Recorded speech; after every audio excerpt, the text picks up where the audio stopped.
Buenas tardes a todos. Agradecer la presencia de Carlos y Paulina que nos están acompañando también. Vamos a dar inicio entonces a esta masterclass de transformación empresarial. ¿Ya? Eh, Estrategia, tecnología e innovación para la transformación. Damos inicio entonces. Bueno, la presentación de Fabricio ya está. Bienvenidos a todos, pónganse cómodos. Y yo les quiero partir presentando a tres viejos amigos. Tres viejos amigos que yo creo que muchos de ustedes conocen. Al a las BlackBerries, a los equipos Nokia y al primer iPhone. Aquí estamos hablando del año 2006, 2007 aproximadamente. Y son tres viejos amigos que en ese entonces nos acompañaban. Y yo sé que más de alguno les tocó interactuar con alguno de estos equipos. Dice que en ese entonces, el año 2007, BlackBerry y Nokia estaban con mucho foco, principalmente su foco eran teléfonos que eran vistos como principalmente herramientas, ¿ya? Orientados a buscar funcionalidad, ¿cierto? Que los teléfonos tuvieran la menor cantidad de teclas posible y que la batería durara lo máximo posible. Sin embargo, en ese mismo año, nuestros amigos de Apple crearon una experiencia de un teléfono distinto, donde ellos, el iPhone, cambiaba su forma de cómo interactuaba como modelo de negocio. ¿Por qué? Porque ahora este teléfono se conectaba a una App Store, donde yo podía personalizar mi teléfono, creando una experiencia que era súper distinta para cada una de las personas. Por lo tanto, lo que estaba vendiendo iPhone en ese momento, Apple, con el iPhone, era una experiencia distinta. ¿Qué es lo que ocurrió? El modelo de negocio, este cambio de modelo de negocio, fue el que generó que la gente se esperara por tener este teléfono. Pero habían elementos acá. Jugaron con una escasez controlada, el concepto de tener una comunidad exclusiva. La gente ya no compraba un teléfono, estaba comprando un estilo de vida distinto y esto cambió la relación marca-cliente. ¿Qué es lo que ocurre acá? Nos damos cuenta que la gran innovación que hizo Apple no estuvo en el producto, sino en el modelo de negocio. Cuando hablamos de modelo de negocio, hablamos de una estructura que dice cómo funcionan las empresas, es decir, cómo la empresa va a ganar dinero o cómo quiere alcanzar su objetivo. Luego están los planes de negocio, que es donde definimos esos objetivos, y las estrategias, en este caso empresariales, se enfocan a lo que se requiere para alcanzarlos. Y luego está la estrategia empresarial como tal. Esa estrategia que forma parte del plan de negocio y que a su vez es parte de este concepto de modelo de negocio. Cuando hablamos de modelos de negocio, hablamos de que deben ser repetibles y deben ser escalables. Cuando hablamos de que sea repetible y escalable, me refiero, ustedes conocen, estas son las primeras pantallas con las que apareció Google, las que apareció Facebook y Amazon, cuando vendía libros en aquel entonces. Esto es el concepto de que sea repetible y escalable. Partieron con este mismo modelo de negocio y ese modelo de negocio fue creciendo y escalando en el tiempo. El, el modelo de negocio es como la empresa captura y ofrece su valor. Ahora, cuando tenemos el modelo de negocio, es de cómo la empresa captura y ofrece el valor, aparece también el concepto de modelo operativo. Cuando hablamos de modelo operativo, es cómo va a funcionar la empresa para entregar ese valor que comprometió, ¿cierto?, en su modelo de negocio. Obviamente aquí tenemos nuestro Business Model Canvas o el Operating Model Canvas, que es el backend del modelo de negocio que sustentan esto. Lo importante es que el modelo operativo es donde se define o es la amalgama entre la estrategia y la organización, es donde están las personas, los procesos y la tecnología, que es la clásica triada que hemos escuchado muchas veces, ¿cierto? Que se utiliza para hacer los análisis y diagnósticos organizacionales y en la mejora de la estructura en personas, los procesos con todos los temas de compliance, procedimientos, políticas, etcétera, y obviamente las herramientas tecnológicas que soportan esos procesos y esa estructura. Vamos a sumar tres elementos. Vamos a sumar tres elementos que hoy, en el mundo de los negocios actuales, sumados a este modelo operativo de procesos, personas y tecnología, permite proyectar a las compañías en el tiempo. La ciberseguridad, dado que hoy día la gran mayoría de las empresas estamos en una era de la información y la era del conocimiento, ¿cierto? Y los negocios son digitales. la sustentabilidad y la innovación. Bueno, ¿y qué pasó con los competidores de Apple, de estos tres viejos amigos que estábamos conversando? Bueno, ellos quedaron atrapados en un modelo antiguo, en un viejo modelo donde ellos se orientaban a la venta del equipo. El valor, en este caso, no reside en los productos y servicios necesariamente, sino que en lo que representa para los clientes. Y de esto tenemos múltiples ejemplos de empresas con sus productos que en definitiva las personas buscan lo que representa el producto o servicio y no necesariamente lo que es el valor intrínseco en el mismo. Una pregunta para ustedes. ¿La pastilla roja o la pastilla azul? ¿Qué significa la pastilla roja? Mantenemos el status quo. Seguimos midiendo los esfuerzos por producción y venta. O vamos a la pastilla azul, donde podemos iniciar un viaje de transformación de nuestras organizaciones. Y aquí es donde aparece la estrategia, la tecnología y la innovación como parte de este viaje. Los invito entonces a que hagamos un viaje de transformación, que tomemos nuestras maletas y partamos en este viaje. Pero como todo viaje, lo primero, tenemos que hacer nuestra inspección de prevuelo.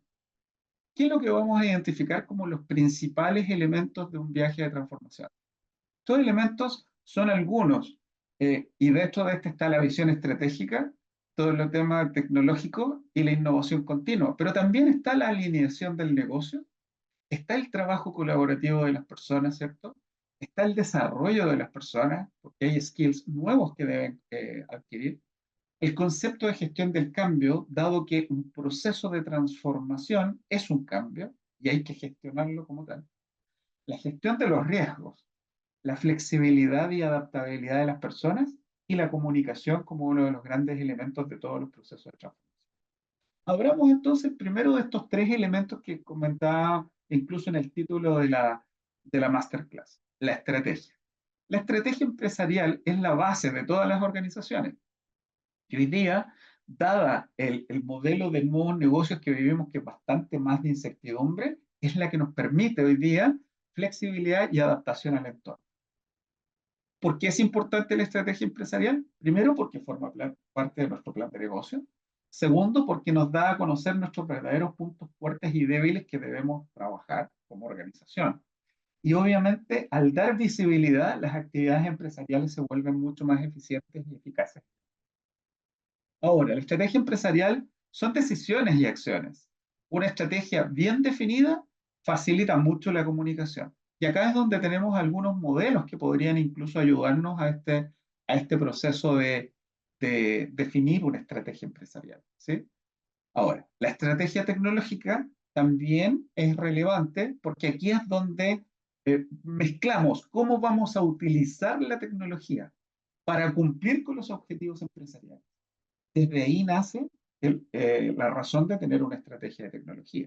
Y esta estrategia de tecnología, junto con la estrategia digital, más la estrategia de negocio, son los engranajes de un solo motor que en definitiva es el que va moviendo a la organización.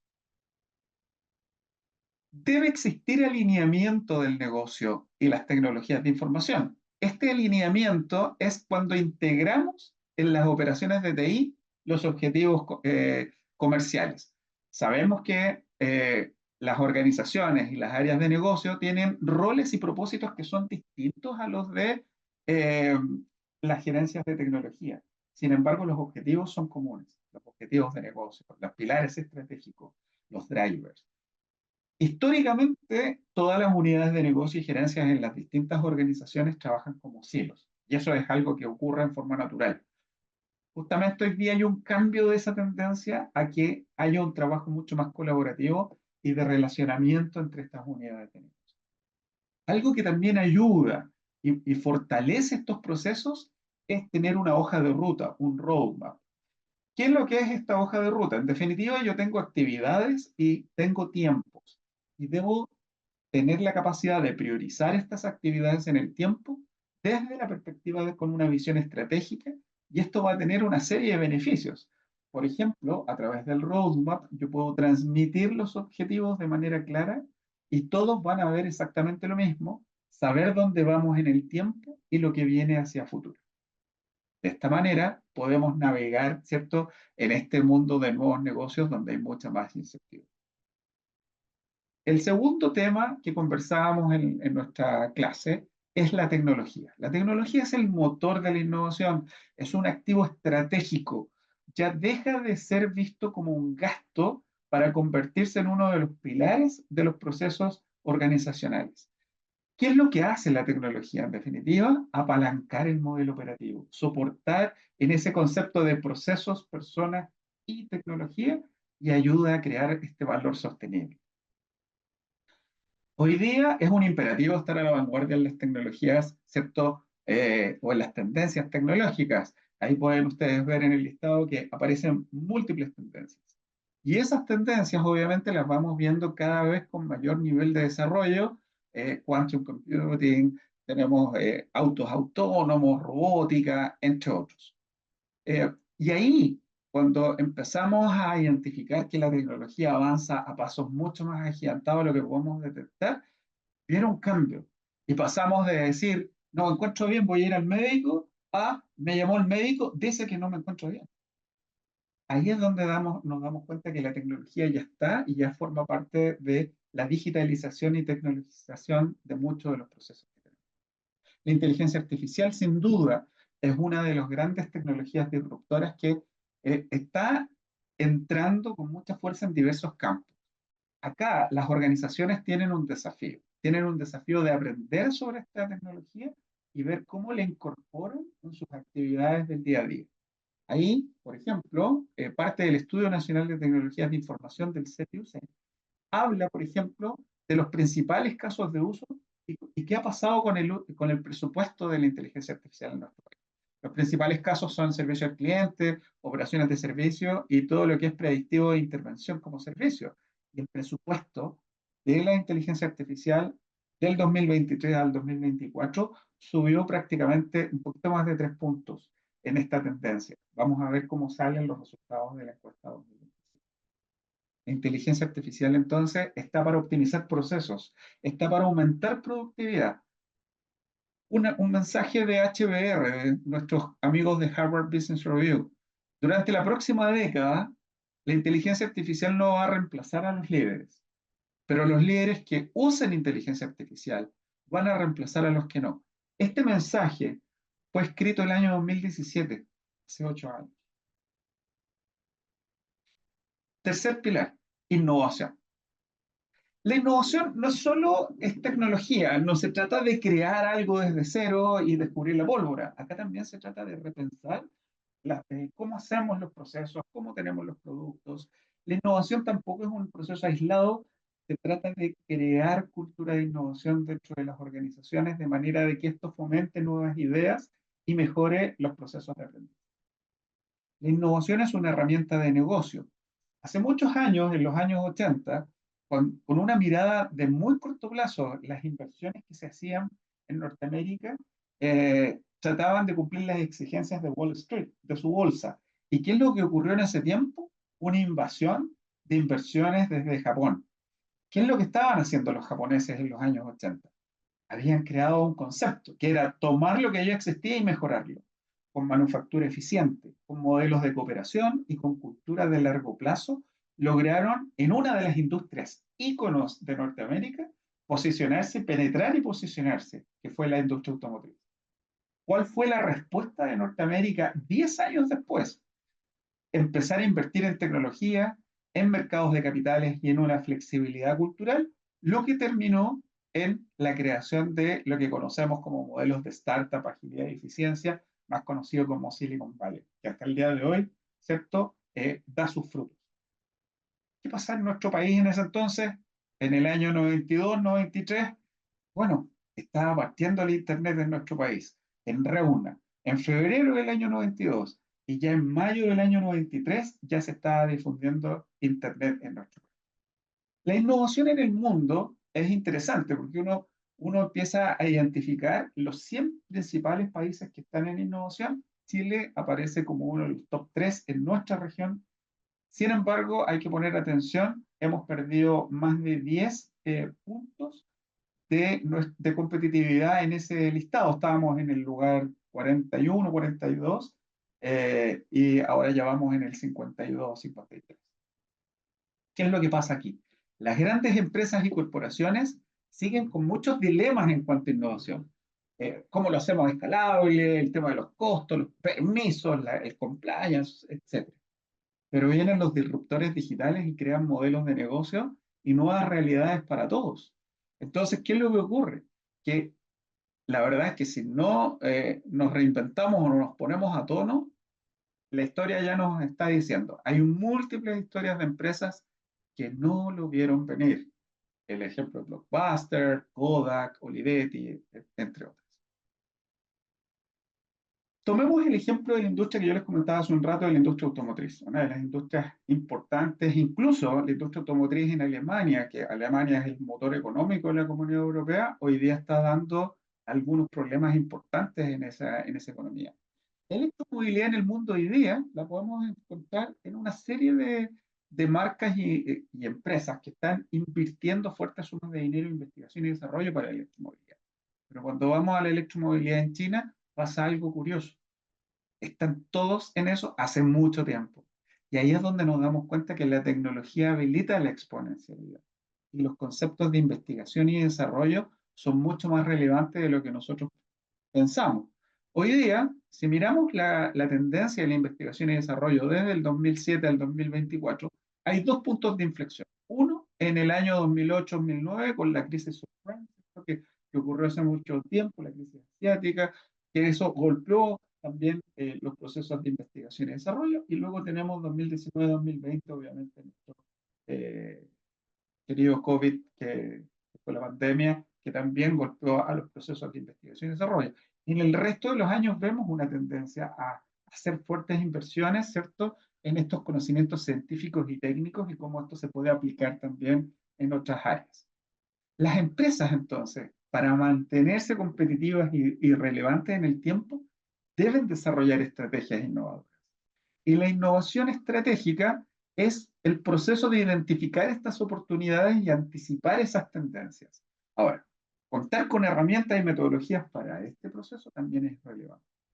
Aquí podemos ver algunas de esas herramientas. Una de las más conocidas, el Design Thinking o el Lean Startup, pero también hay otros elementos que también permiten hacer. Sabemos hoy día que las organizaciones se están transformando hacia un valor mucho más digital. Muchas empresas han llevado muchos de sus activos al mundo digital, han incorporado esta actividad digital en sus modelos de negocio y han creado nuevas realidades. Las empresas, para mantenerse competitivas, constantemente están explorando o incorporando tecnologías, desarrollando culturas más flexibles y fomentando la innovación y la investigación y el desarrollo. A nivel global, el Foro Económico Mundial nos habla de 4 transformaciones que están en curso: la económica, la medioambiental, la política geopolítica y la tecnológica y social. Y en esta última es donde aparece el proceso de transformación mucho más duro, más robusto, por los temas sociales. ¿Cuáles son los desafíos de estos procesos de transformación empresarial? La resistencia al cambio, la gestión al cambio, que hay que hacerla, y los cambios culturales, entre otros. La transformación es un proceso adaptativo. Y este proceso de adaptación de las organizaciones, indistintos tipos de organización, donde sus modelos de negocio se adaptan al entorno actual, es lo que llamamos transformación. Y la transformación permite evolución. En definitiva, la transformación es evolución. Y aquí es donde encontramos una relación positiva entre y de rentabilidad incluso entre la innovación y la transformación de los negocios. La transformación definitivamente es un cambio.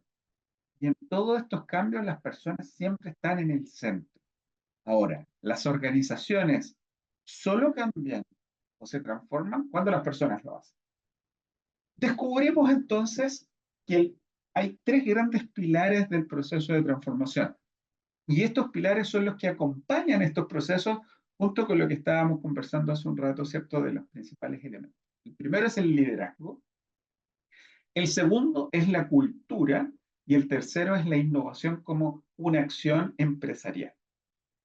Abramos cada uno de ellos. En el primer pilar, el liderazgo, los líderes que son parte de los procesos de transformación de las organizaciones deben asegurar que todas las personas tengan la información, ¿cierto?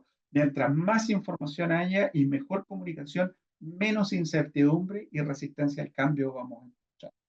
Porque hoy día tenemos datos, ¿cierto? Que la mala comunicación en las organizaciones o en procesos de transformación puede generar entre un 25 y un 45% del presupuesto en gastos de las empresas. Ahora, el líder o los líderes en los procesos de transformación son los que hacen posible esto. ¿Cómo? Porque la transformación, las estrategias de transformación tienen mucho que ver con las personas. Ya tenemos mucha literatura sobre los fracasos de no haber incorporado o no haber visto la adaptación y la gestión del cambio en los procesos de transformación. La tecnología no es la disruptiva, son las personas. Y la tecnología no es innovadora, son las personas las que son las innovadoras.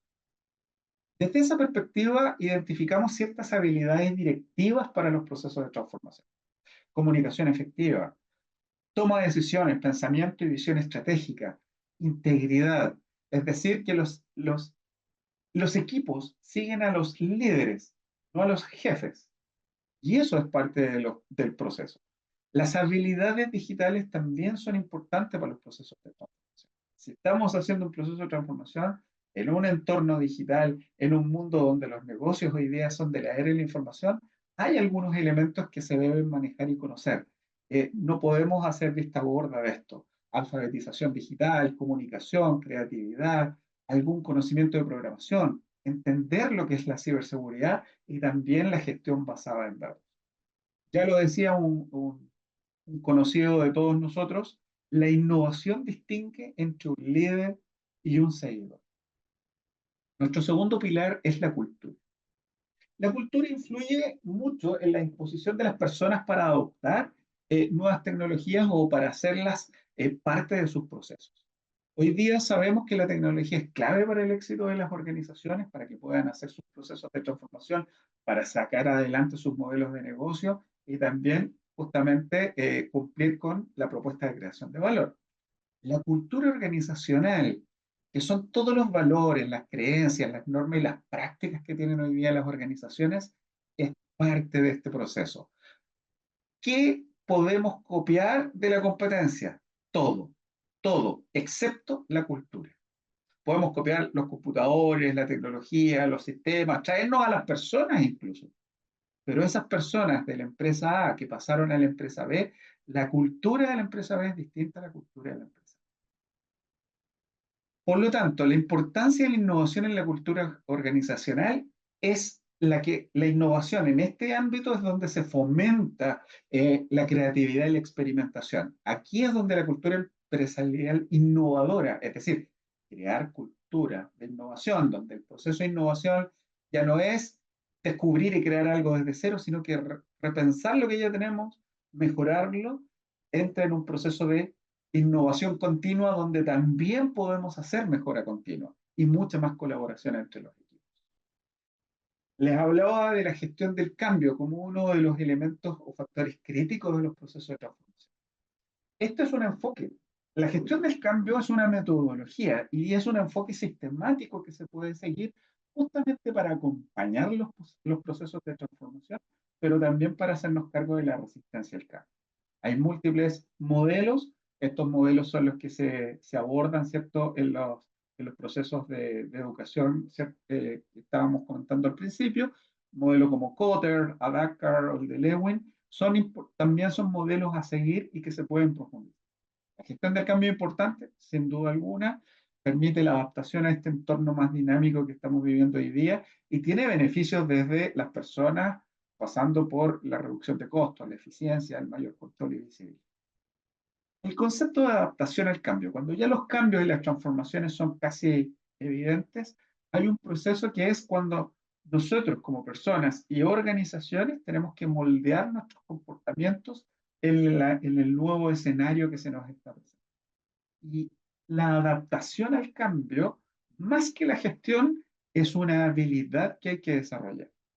El cambio en los trabajos, donde tradicionalmente en la seguridad en el trabajo, que es una seguridad virtual, por llamarlo de alguna manera, está asociada a cumplir con lo que me están pidiendo. Yo cumplo con lo que se está pidiendo, entonces me quedo tranquilo de que estamos todo bien.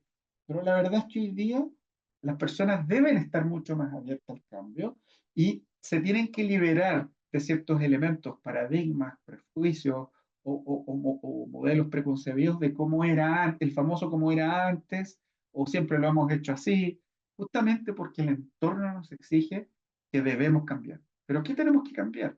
Principalmente, entre otras cosas, cómo nos comunicamos, cómo nos relacionamos, cómo aprendemos, cómo desaprendemos en este proceso. ¿Cuál es la paradoja? Todo lo que nos trajo hasta donde estamos y que fue lo que nos trajo en bien, probablemente no es lo que nos va a llevar en las etapas que vienen. Ahí es donde tenemos que soltar creencias, soltar prejuicios, muchos sesgos, y muchas creencias limitantes que nosotros tenemos, porque cada escenario lo vamos mirando desde nuestras propias experiencias y perspectivas. La realidad del cambio es que para algunas personas es amenaza y para otras es oportunidad. La realidad del cambio es que inquieta y molesta a todos, porque por naturaleza del ser humano. Y lo cierto es que las personas que están abiertas a este proceso son las que crecen. ¿Cuál es el reto del cambio? ¿Cuál es el reto que tenemos hoy día como organizaciones y como personas? Como estamos hablando del viaje y transformación, el reto del cambio es tratar de mantener a nuestra organización, a nuestra gerencia o compañía operando. Al mismo tiempo que queremos cambiar sistemas, queremos cambiar estructuras, queremos cambiar procedimientos, políticas, etcétera. Esto es lo mismo que intentar reparar el motor del avión a 10.000 pies de altura. Y acá el cambio en sí, las personas logran entenderlo y a través de la gestión del cambio se logra la adhesión, soltar las prácticas antiguas y llegar a las nuevas. ¿Dónde está el periodo más complejo? Es en la transición, desde lo antiguo a lo nuevo o desde como, del punto A al punto B. En esa transición es donde nos sentimos desprotegidos, donde sentimos más vulnerables, donde nos sentimos con mayor nivel de incertidumbre y es donde requerimos obviamente más apoyo y soporte.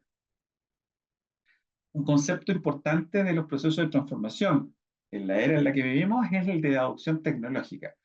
La adopción tecnológica es el potencial de los usuarios para que puedan sustituir prácticas antiguas por otras, pero con la intervención de una nueva tecnología. Ahora, el impacto de la adopción tecnológica es múltiple. Es decir, aumentar la productividad, mejorar capacidades, prolongar la vida de la empresa, generar espacios de teletrabajo, mejorar la innovación, entre otros. De la misma manera, tenemos también el concepto de cultura digital. La cultura digital son estas, hablábamos de las prácticas, creencias, de los estilos, ¿cierto? Que eso es cultura empresarial. Cuando hablamos de cultura digital, es cambios que están siendo generados o producidos a través de la tecnología, principalmente por la tecnología. Y ahí es como esto ha ido transformando la forma en que las organizaciones se mueven. ¿Cuál es el impacto de la cultura digital? Bueno, principalmente mejorar la productividad. Tenemos otros como el desarrollar el capital humano, la innovación y adaptación al cambio, que es lo que estamos conversando, o el desarrollo económico y social. Nuestro tercer pilar del proceso de transformación, y ya lo veíamos, es la innovación. La innovación es un proceso continuo de creación de valor. La innovación es parte de la estrategia de la compañía, o debe ser parte. Y el proceso de innovación cada vez es más asociativo a través de un ecosistema de innovación. Si bien existen procesos de innovación cerrada, ¿cierto? Que se hacen hacia adentro de las organizaciones, y también existen procesos de innovación abierta donde yo salgo a buscar soluciones y alternativas afuera de la organización. El proceso, todo esto se reduce a exploración. Si nosotros miramos y tratamos de entender qué ocurre con la innovación en nuestro país, nos damos cuenta que tenemos múltiples sectores productivos, que la explotación de recursos naturales es nuestro core, en nuestro foco. El nivel de inversión en investigación y desarrollo es muy bajo en nuestro país.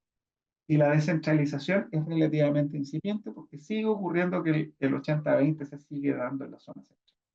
Ahora, para entender un poco más esto, veamos qué es lo que nosotros vendemos como país, qué es lo que producimos. Principalmente cobre, cobre refinado, carbonato, frutas, vino, filete, todo lo que es acuícola. Eso es lo que vendemos. ¿A quién se lo vendemos? A China, Japón, Corea, principalmente Asia, ¿cierto? A Norteamérica y a países como Brasil, Perú y otros en Europa. Luego, ¿qué es lo que compramos? Compramos productos refinados, petróleo refinado, gas, autos, tecnología. Y aquí viene la paradoja. ¿A quién se lo compramos? A los mismos que vendemos. ¿Dónde está el espacio? Se responde solo. Hay innovación en las empresas productivas en nuestro país. Sabemos que la innovación es un pilar, la estrategia y la transformación.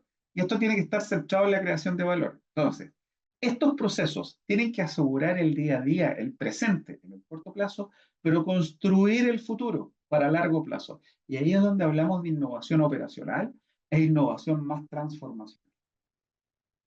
Siguiendo en esta misma línea, vamos ahora a conversar un poco sobre lo que ocurre en la alta dirección. Todas estas decisiones de transformar organizaciones, de convertirlas, de adoptar más tecnologías y entre otros, provienen de la alta dirección, de los directorios. Y el 74% de los directores ejecutivos de empresas privadas a nivel global deben o están planeando aumentar sus capacidades digitales y tecnológicas. Y en nuestro país, casi el 50% de los directorios menciona que deben o que tienen como un desafío el manejo de las nuevas tecnologías.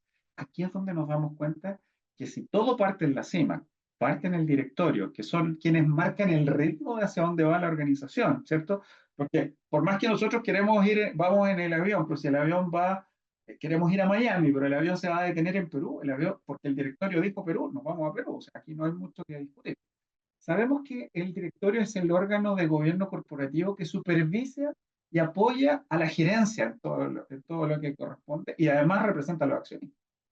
Ahora, la gerencia general, comités ejecutivos y el resto de los gerentes lideran la gestión diaria, pero quien marca el ritmo es el director. Ahora, el directorio esperamos que tengan y guíen a sus empresas con una visión mucho más digital, sobre todo porque sabemos que existen brechas digitales en esta.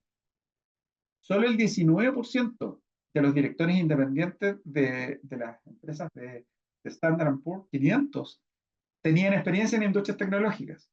Y el 74%, bueno, a nivel global, deben aumentar esas capacidades. Hoy día, si vemos, por ejemplo, el foco de las agendas de los directorios en nuestro país, están las condiciones económicas, sin duda alguna, las estrategias de capitales, pero la ciberseguridad e innovación también son parte de ese foco. En uno de los estudios del Centro Nacional de Tecnología e Información, en una de las preguntas se le preguntó al mercado el rol del directorio en las decisiones de tecnología. Si el directorio se hacía parte o no. Fíjense que más del 56% dicen que el directorio participa de las decisiones de tecnología, pero no se involucra. Y eso contradice derechamente las expectativas por el otro lado. Entonces, espacios de oportunidades aquí también hay. Hay desafíos, en definitiva, que tienen los cambios estructurales, la inteligencia artificial, la fragmentación geopolítica, la transición energética, etcétera, etcétera, son parte de los desafíos que tienen los directorios. Pero tienen que mejorar su valor estratégico. Y para eso tienen que equilibrar de nuevo las demandas de corto plazo y el crecimiento de largo plazo. Para eso, la innovación estratégica, las tecnologías, la transformación es parte de ese proceso.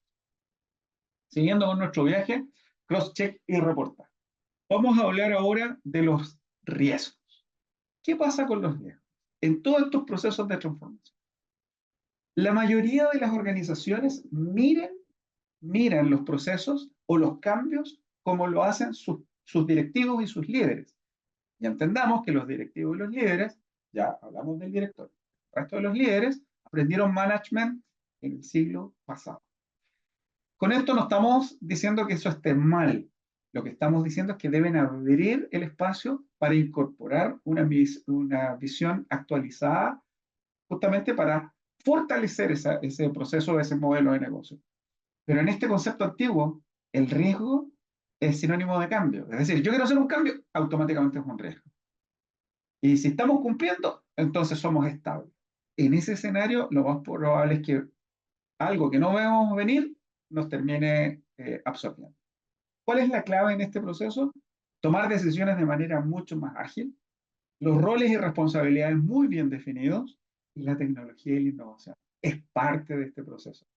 Hoy día las empresas que nosotros consideramos que son las más valiosas, por ejemplo, Amazon, Apple, Google, Microsoft, entre otras, son nativos digitales y ellos aprovechan las ventajas que tienen, ¿cierto?, competitivas que les proveen las tecnologías y los habilitadores tecnológicos.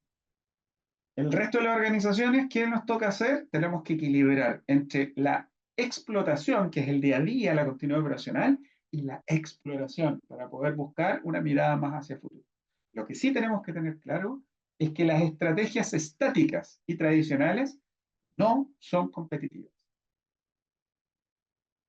Ya estamos próximos al despegue. Hablemos un poco del Diplomado en Gestión Estratégica de TI. Este diplomado tiene una visión integral que trae estos mismos elementos que estamos conversando ahora, desde dirección y gestión estratégica, innovación, cultura, gestión de capacidades y la operación en la mejora continua.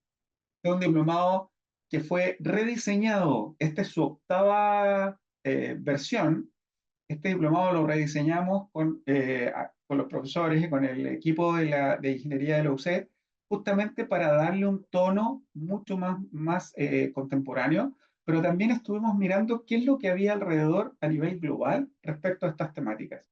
Y tratamos de justamente de dejar una estructura que involucre lo que se requiere hoy día para acompañar los procesos, ¿cierto?, de transformación en las organizaciones.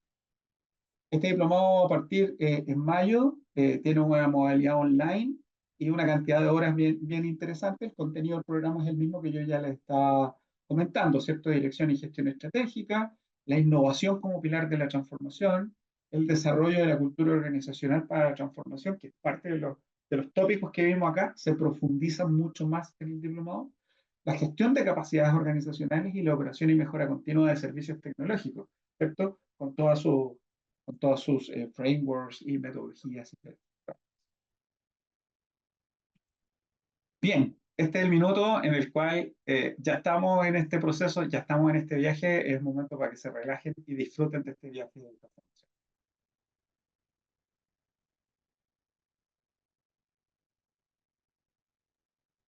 Gracias, Rodrigo, por tu charla. Estamos Eh, ahora atentos si es que hay alguna pregunta o alguna reflexión, alguna duda que tengan. sí, Y eso quería.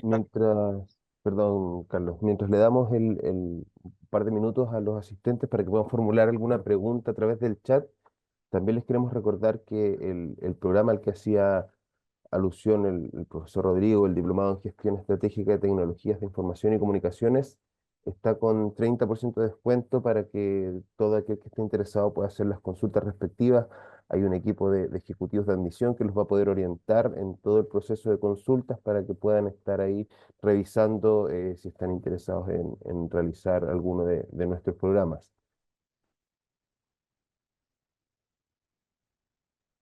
Sí, yo quería, bueno, agradecer a Rodrigo mientras salen las preguntas y veo que el chat está comenzando a ver movimiento por la charla. Y en realidad, bueno, ahí Rodrigo mostró un par de gráficos que nosotros desarrollamos en el Centro de Estudio de TI La Católica del Estudio Nacional de TI del ENTI. Y también mi invitación es para comentarles que además de este programa en TI, hay otros programas también en educación profesional que estamos liderando a través de CTUC. Rodrigo claramente fue un pilar fundamental para poder hacer la reformulación de este viaje, como él comentó en el Diplomado de Gestión Estratégica de las TI. También tenemos otros programas que tienen que ver con transformación digital en TI. Tenemos algo que tiene que ver con agilidad, metodologías ágiles para organizaciones. Tenemos programas en inteligencia artificial, en ciberseguridad. Es decir, estamos generalmente y constantemente mirando qué está pasando, no solamente en Chile, sino que afuera con estas tendencias tecnológicas y actualizando constantemente los programas para que se adapten a todo este mundo tecnológico que, como decía Rodrigo, cambia vertiginosamente. Bueno, no sé si hay alguna pregunta en el chat. Fabricio, si quieres, la lideras tú esta parte de las preguntas y yo me quedo tras bambalinas o prefieres que las haga yo, como quieras. Bueno, eh, Estefano de Bernardi dice, buen día, Estefano de Bernardi desde La Serena. Consulta, dice, ¿el diplomado da el contexto global a estas habilidades que mencionaste, Rodrigo, o da también especialidad a alguna tecnología? Ya. Eh, la verdad es que da contexto general a estas habilidades, pero también en cada uno de los cursos, los mismos profesores van bajando en las distintas tecnologías y profundizamos también en las que en el mismo curso se van requiriendo. Como se conectan, hay alumnos de distintos países que se conectan a estos programas y eso enriquece bastante el hecho de que hayan visiones de distintos lugares geográficos, pero también de distintas industrias. Entonces sí le damos una bajada, ¿cierto?, a ciertos elementos, sobre todo a best practice o alguna framework metodológico que se pueden utilizar. Perfecto, profesor. También hay otra pregunta de unos participantes que quiere saber cuál sería el mayor elemento diferenciador que destaca este programa, entre otros que sean de características similares. Ya. Este programa en particular, el diferenciador que nosotros generamos fue lo que yo les contaba. Estuvimos casi 8 meses rediseñando este programa. Es un programa que en las primeras 6, 7 versiones fue con una orientación más técnica. Y lo que estamos buscando es justamente dar una visión de estrategia, de gestión, de management que complemente los conocimientos técnicos que tienen cada uno de ustedes. Por lo tanto, lo que hacemos es dar una mirada mucho más transversal y prepararlos para los roles a futuro o fortalecer los roles de liderazgo que ya ustedes puedan tener. La principal diferenciación va por el lado de la gestión estratégica, con una mirada de estrategia, con los componentes de personas, con el modelo operativo, con los temas de innovación. Principalmente es esa la diferenciación de otros programas. Perfecto. Por eso tenemos otra consulta que hacen, que dice, ¿por qué se adopta el concepto de arquitectura de software al desarrollo tecnológico durante la última década, siendo que la arquitectura históricamente había sido aplicada al diseño de espacios urbanos, edificios, etcétera? Es que ahí tenemos que hablar de un concepto que es arquitectura empresarial, el Enterprise Architecture. El concepto de arquitectura empresarial es un concepto que debe tener unos 20 años.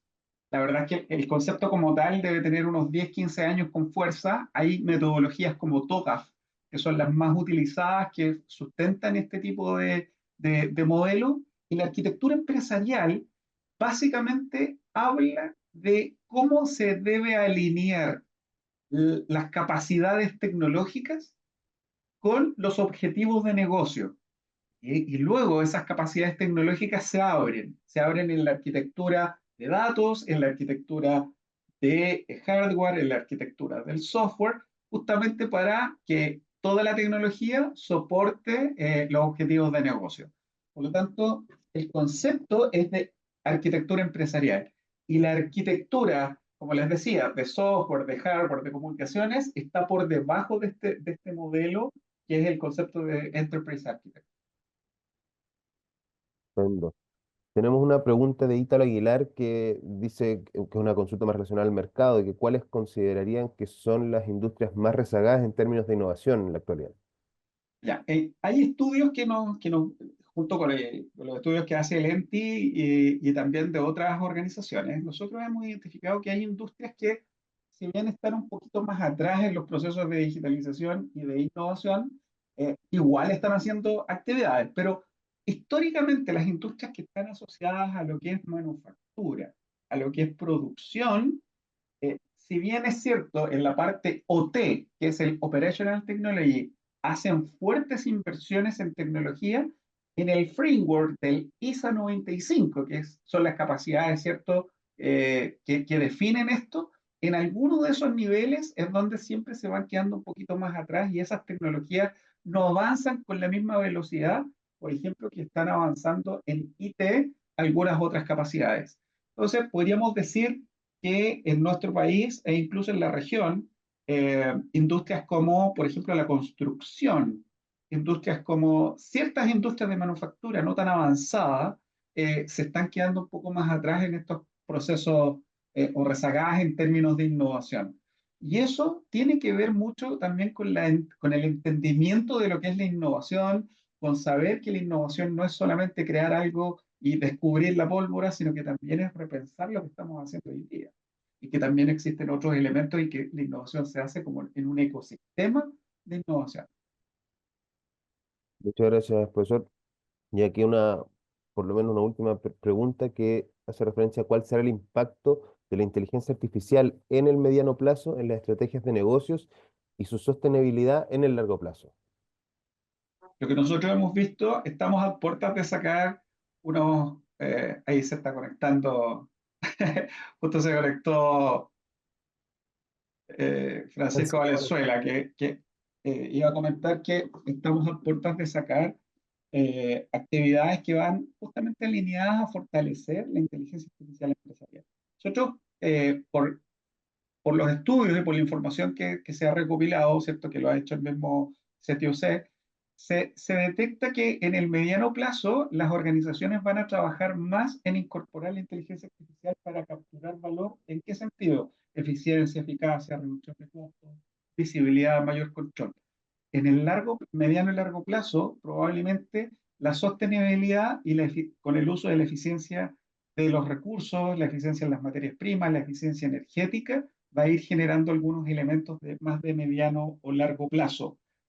Pero todo esto debe partir, efectivamente, parte en la cima, lo que yo les comentaba, parte en la alta dirección, en los directorios. Hay un trabajo que es top-down, que viene desde la alta dirección, pero también debe existir más cultura digital y adopción tecnológica de estas tecnologías, ¿cierto? Tecnologías desde, los equipos más técnicos y operativos. Por lo tanto, esperamos que bottom-up también ocurra un encuentro entre estos dos mundos y esto fortalezca evidentemente los modelos de negocio y los modelos operativos de la organización. Sí, hola Rodrigo, yo quería complementar tu respuesta. Buenas tardes, Francisco Valenzuela es mi nombre. En conjunto con Carlos y Rodrigo y un equipo de profesores trabajamos intensamente este programa. Hay una pregunta muy interesante ahí que la quiero contestar después, Rodrigo, con mucho respeto, pero hay un tema muy importante en el tema de inteligencia artificial que ustedes saben que está siendo regulada. Ahí hay una comisión, el gobierno le puso urgencia de ley en estos temas y por lo que uno ve en la discusión, hay muy poca experiencia todavía para que, digamos, se regule frente a esta materia, porque por un lado tiene que regular el uso que hacen las empresas, y es un hecho, hoy día las empresas, si tú miras un indicador del uso o cómo ha ido aumentando la fracción de inversión en tecnologías emergentes de la IA barra el presupuesto de TI, pasaste de 5,4 a 8,4, es decir, efectivamente hay una tendencia en las empresas a adoptar estos temas. Pero lo más importante de todo, y aquí viene el tema de la relación que voy a hacer con Design Thinking, es entender, por eso que a la IA hay que ponerle apellido, empresarial. ¿Por qué? Porque tú lo que quieres con esto es impactar a la empresa o a la organización en un resultado que está buscando. Entonces, siempre hay que conectarse con el valor primero. Y de hecho, Rodrigo, y nosotros vamos a hacer un lanzamiento de este servicio después de mirar muchas metodologías de organizaciones que se dedican a ayudarle a los clientes a adoptar de manera inteligente el uso de estas tecnologías emergentes, es nunca perder de vista lo que quiere lograr la organización. Y generalmente esa conversación ocurre en las altas esferas. Pero lo que decía muy bien Rodrigo, los que mejor saben qué es lo que está pasando en el lugar de trabajo, como se dice en japonés, en el gemba, son los operadores, son los que participan en los procesos. Ellos tienen que decir mucho referente a las cosas que se podrían mejorar de cara a la automatización. Usted, no sé si observaron algo hace pocos días atrás, me parece que ayer, están aumentando mucho los reclamos en atención de clientes en el CERNAC. Y cuando uno empieza a observar un poquitito más, se da cuenta que las empresas que están entrando en el mundo, básicamente la IA la están utilizando para hiperautomatizar procesos, para mejorar la experiencia o atención de clientes, pero eso en Chile, al parecer, las empresas no lo están resolviendo bien, porque tú tenés que mirar tu proceso con el cliente de extremo a extremo, es decir, desde que básicamente está explorando contigo una potencial relación hasta que tú básicamente realizas el valor por medio de proveerle un determinado servicio que va a tener incidentes, que va a tener que tener una estrategia de soporte muy bien blindada. Todas esas cosas en Chile, mi amigo, todavía no están bien resueltas. Y ahí el design thinking es tremendamente importante porque tú no puedes, la mejor forma, eso es casi un mantra, la mejor forma de diseñar un producto es con el cliente. De hecho, ayer mismo tuve una reunión con el gerente general donde él con su equipo de desarrollo quieren desarrollar funcionalidades promedio para aplicar una estrategia de escalamiento de un software as a service para el resto del sector minero. Pero si tú no incluyes a la conversación en la visión del producto, y ahí están todas las herramientas de Design Thinking y de Lean Startup para tú después recién entrar a maquetear un prototipado que después lo puedes exponer frente a un usuario ya que tenga una influencia más económica para decidir si finalmente vale la pena o no hacer ese desarrollo, ¿no? Así que muy interesante las preguntas sin duda que están haciendo y lo que les compartió Rodrigo, nosotros invertimos mucha energía porque le hicimos una actualización completa a este programa. Antes era muy certified based, muy basado en las certificaciones, que en su momento yo te diría que era lo que necesitaba el mercado en ese momento. Pero aquí estas cosas están medias entremezcladas, pero sí, tomando elementos que son muy importantes. Hoy día en la innovación, si tú no generas capacidades dentro de tu organización, sencillamente lo que estás haciendo es hacer correr el riesgo en la organización en el sentido que ésta no tenga la habilidad de poder seguir adaptando a las cosas que el entorno, ¿no es cierto? También, porque las empresas no sobreviven en el vacío, funcionan con un entorno, en un mercado.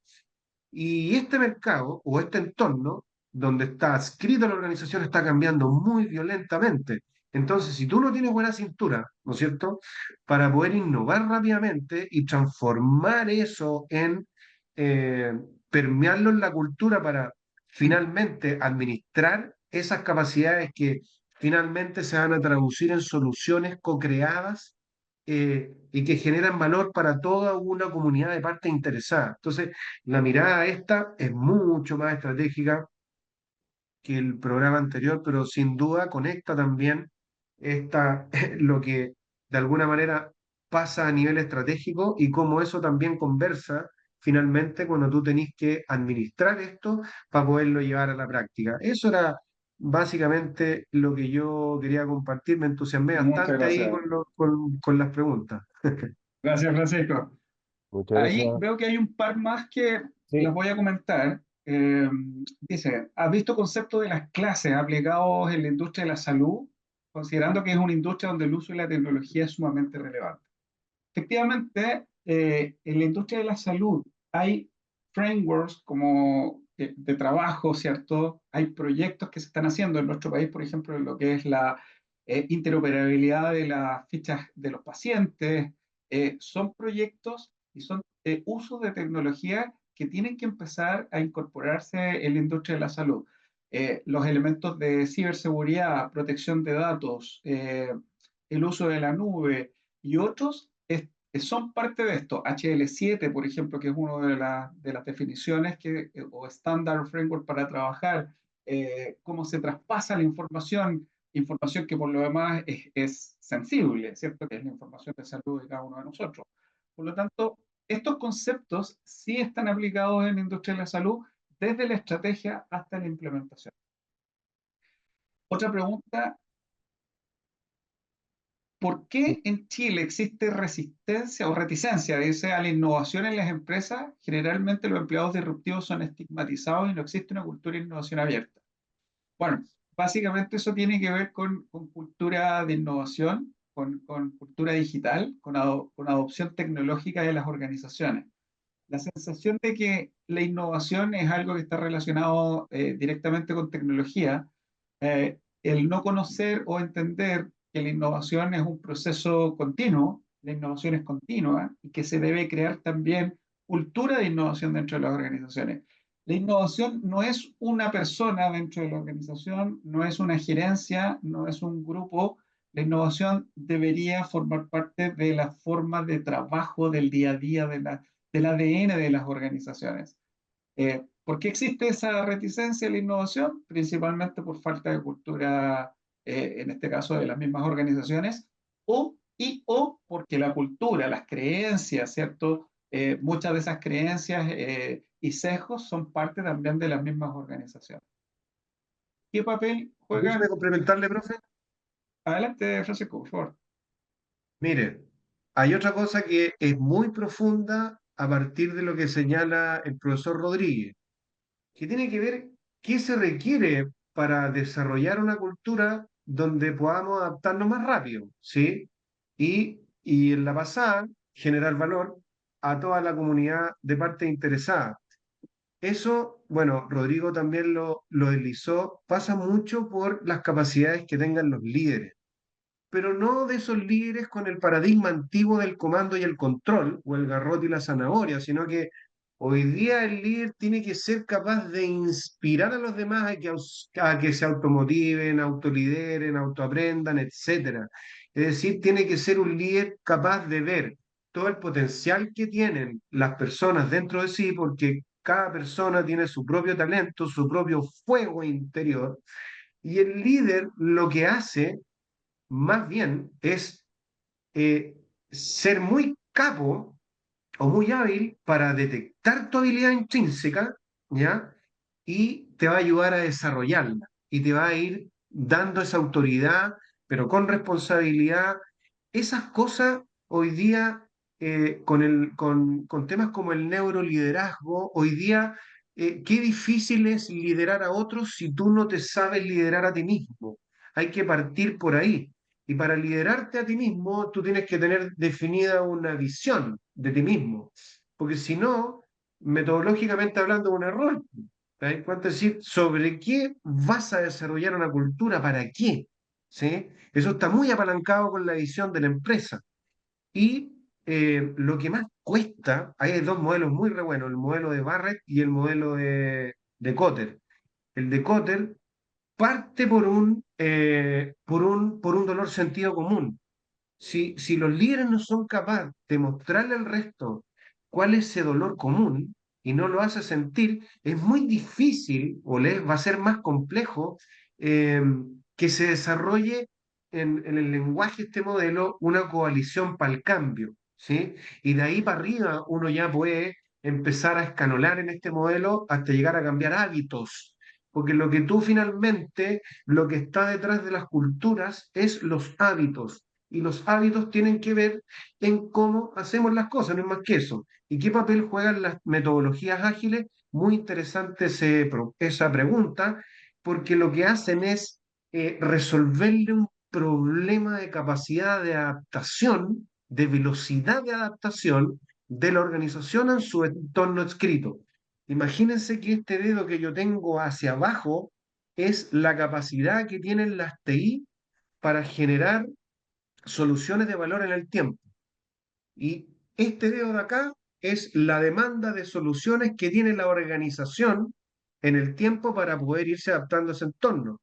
Entonces, si la TI no se transforma en una TI de alta velocidad, es decir, y para eso están las metodologías ágiles, para que a través del desarrollo de esas capacidades pueda reducir esta brecha. Porque si esta brecha se sigue manteniendo en el tiempo, lo que va a pasar es que tecnológicamente empieza a poner en riesgo la organización. Perfecto. Un último Muy, comentario porque ya estamos un poco pasados ahí para que no, Fabricio no me tire la oreja. Eh, cómo esto mismo que está comentando el profesor Francisco va en los procesos de innovación estratégica. Cuando nosotros hablamos de innovación, hablamos de un proceso de repensar, de cuestionarnos los procesos, los productos que tenemos en nuestra organización. Cuando hablamos de innovación estratégica, estamos hablando de un proceso donde tratamos de estos elementos llevarlos a la estrategia empresarial. Y la estrategia empresarial se basa en el modelo de negocio al mismo tiempo soportado sobre el modelo operativo. Por lo tanto, lo mismo que decía, la agilidad, esta agilidad competitiva que buscamos para que las estructuras, las tomas de decisiones basadas en datos, la gestión de riesgo, entre otros elementos, sean mucho más ágiles, valga la redundancia, es donde las metodologías ágiles pueden generar un aporte. Eh, También hemos visto en algunos casos, en ciertas literaturas, que en algunas organizaciones van de salida, pero eso va a depender mucho de la industria y del entorno donde se estén utilizando. Fabricio. Muchas gracias, profesor. Bueno, en virtud del tiempo vamos a leer la última pregunta para ver quién las puede responder. También agradecer al profesor Francisco por sus intervenciones.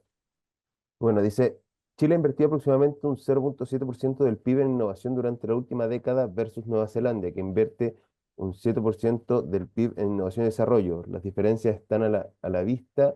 ¿Es indefectible el compromiso del Estado de innovación y desarrollo y destinar más recursos para alcanzar estos niveles de inversión? Bueno, definitivamente hoy día nuestros niveles de inversión, de investigación y desarrollo y de innovación están muy por debajo de los promedios de la OCDE. Y eso tiene que ver porque justamente para que ocurra esta magia de la innovación, se tienen que mezclar varios elementos. Y la innovación no es un proceso cerrado que se hace en cuatro paredes, se hace en un ecosistema de innovación, con la academia, con las organizaciones, ¿cierto? Y con las políticas públicas, que en este caso vienen dadas desde el Estado. Eh, yo creo que aquí hay elementos que hay que seguir trabajando justamente en esos tres ámbitos, desde la academia y desde lo que es investigación y desarrollo. Eso es lo que va a ir fortaleciendo nuestros procesos, en definitiva, de innovación y por ende volvernos más competitivos y exportar no solo materias primas, como lo veíamos en la presentación, sino que vamos a empezar a exportar también conocimiento y conocimiento en ciertas industrias, así como exportamos cobre, industria acuícola, frutas, vino, entre otras. No, y además, Rodrigo, que con el desarrollo de las tecnologías emergentes es innovar o morir. Es sencillamente eso.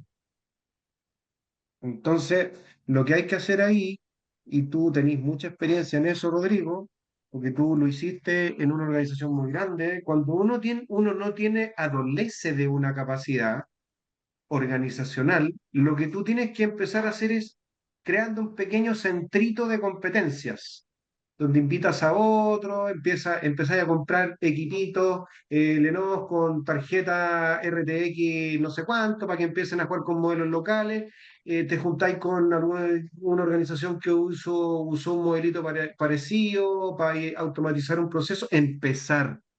Por ejemplo, a mí me Explorar. toca liderar claro, empezar a explorar. A mí me toca liderar todo el ciclo de vida de la gestión de los programas de mejoramiento de la calidad de la gestión municipal en el gobierno local más grande.